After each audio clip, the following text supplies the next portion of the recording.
Last night, I posted a reel understanding shame. And this morning, I received a very nice long message from someone who were saying how they grew up hearing these words, shame on you, all the time. As I mentioned in my previous reel, I come from one of the post-Soviet countries, and I was also raised within Kazakh culture. We even have a word for that. Something very similar to shame on you, but if you literally translate it, it will sound like it will be shame. It doesn't translate perfectly into English, but it carries that idea of feeling ashamed, embarrassed, worried about what other people will think. What will the neighbors say? What will the society say? Well, what will the family say? So many cultures, I believe, have their own version of this. The details may be different, but the message is often the same. Don't stand out, don't embarrass yourself, don't embarrass the family, don't do something that others might judge. Over time, those messages become part of us. And so much so that we stop hearing them as someone else's voice and start hearing them as our own. And then what we call self-doubt.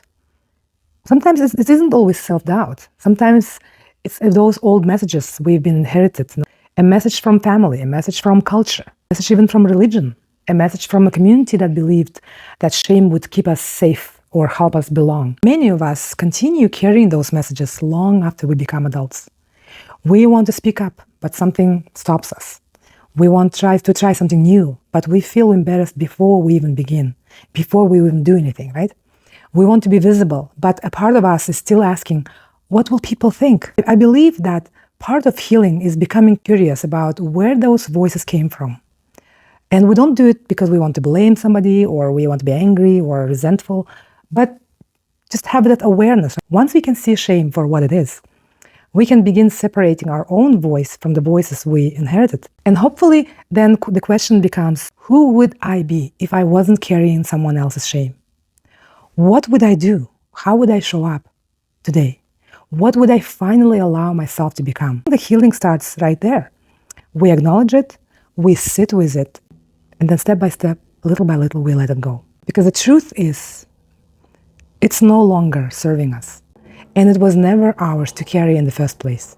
That's the truth.